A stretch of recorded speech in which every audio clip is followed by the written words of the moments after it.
Happy holidays, and welcome to my first ever gift giving guide for a holiday season. This will be a look at 4 action role-playing games that would make probably quite nice stocking stuffers, or maybe even a little gift for yourself. They may not be the highest profile action role-playing games, but they're all games that I've played and truly enjoyed, and so I thought I might share them with you. Sometimes the best gift is the one you never see coming. And these, well, these probably have that going for them. So, why don't we saddle up and see exactly what we can find in the action role-playing game genre in this year's holiday gift-giving guide. This is Grim Dawn, made by the team at Crate Entertainment, some of whom are former employees of Ironlore, and that'll become important in a moment. For the moment, Grim Dawn is an action role-playing game set in a world invaded by demons. We are currently looking at the Occultist class with his 2 at the moment, 3 actually, summoned pets, and as we travel through the world, of course, there are monsters to vanquish, treasures to find, and places to explore.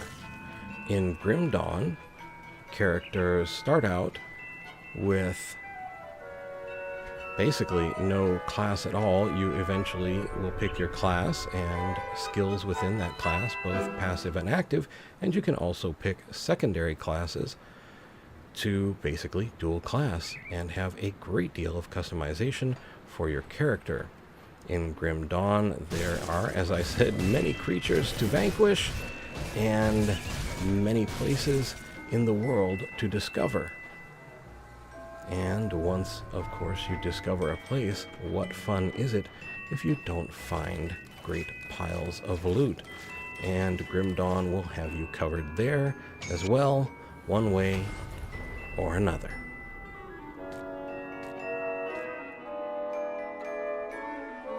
This is Titan Quest, and it was made by the folks at Ironlore Entertainment, some of whom would go on to form Crate Entertainment, the folks who made Grim Dawn.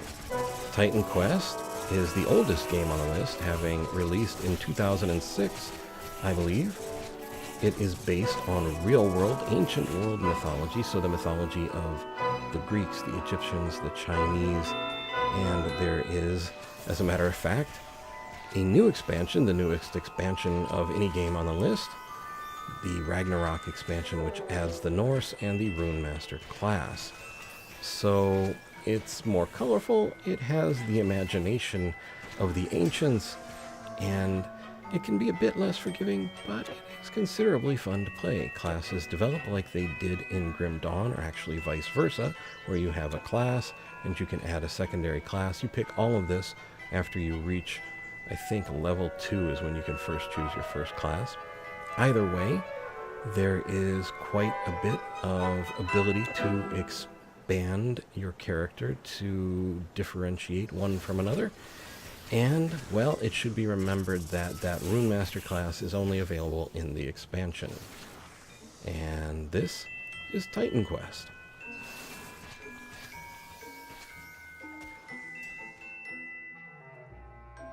Coming in at number 2 is Torchlight II.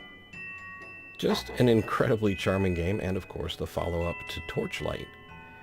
And as you can tell, it has a bit of a different aesthetic than either Grim Dawn or Titan Quest. We can take a look at the classes here. There's Ember Mage, Berserker, Engineer, and Outlander. If we made an Engineer here, we can alter face and hair, and we can also enter our character name and select a pet from alpaca, panther, bulldog, cat, chakawari, a stag, a papillon, ferret, a hawk, a head crab of Half-Life fame, a badger, an owl, a panda, or a wolf. Of course, I'm a bit fond of the cats. We can say okay, and we'll just start a normal game.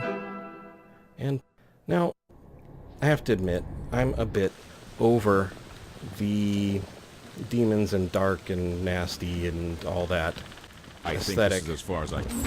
of most of the action role-playing game genre, or at least the most prominent versions. I like color in my games. I like charm in my games. And I like my games to have something a little bit different about them. What's different about Torchlight II? Well, you'll notice my pet travels with me. My pet fights with me. Just took down that creature. My pet can also do something else that's a bit unique. We can ask the pet to go back to base and sell items for us.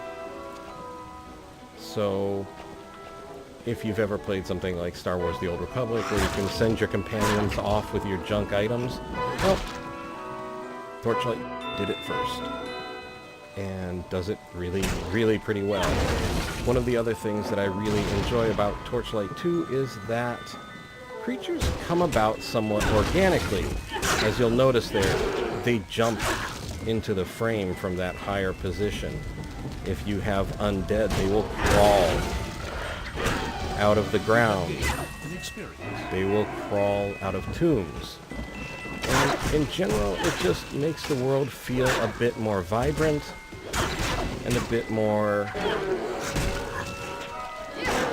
vivid.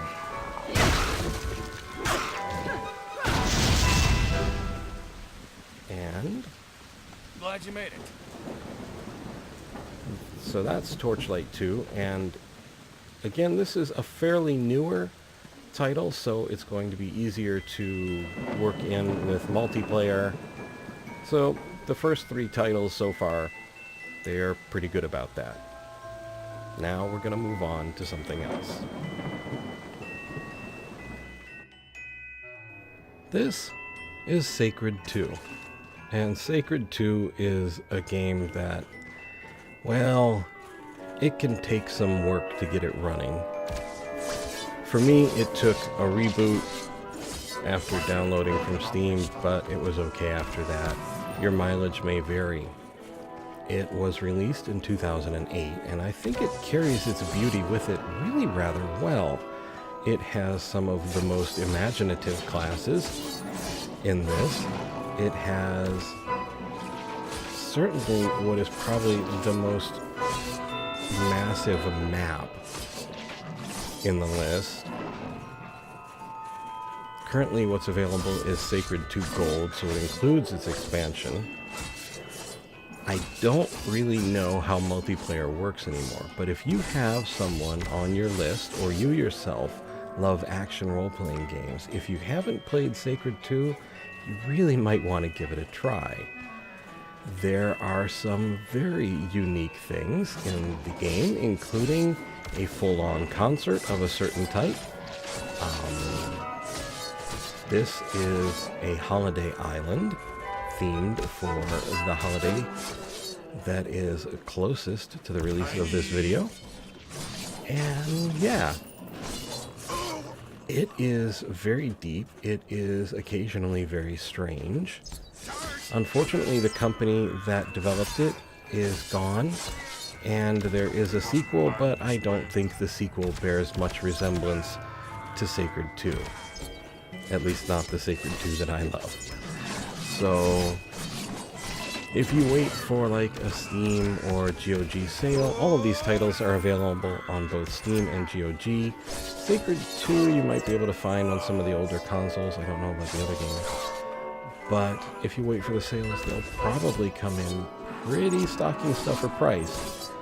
And for the last price that I saw Sacred 2 for, it is a lot of game for a very reasonable amount of money.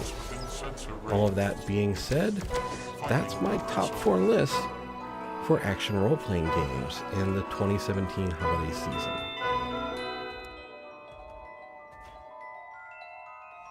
Before we go, I should mention that the character from Sacred 2 in the last clip was the Temple Guardian. This and the Christmas-garbed character is the Seraphim. I would like to thank you for watching. I hope you found the video entertaining and maybe just a little informative. I would like to invite you to subscribe and ask you to please take care.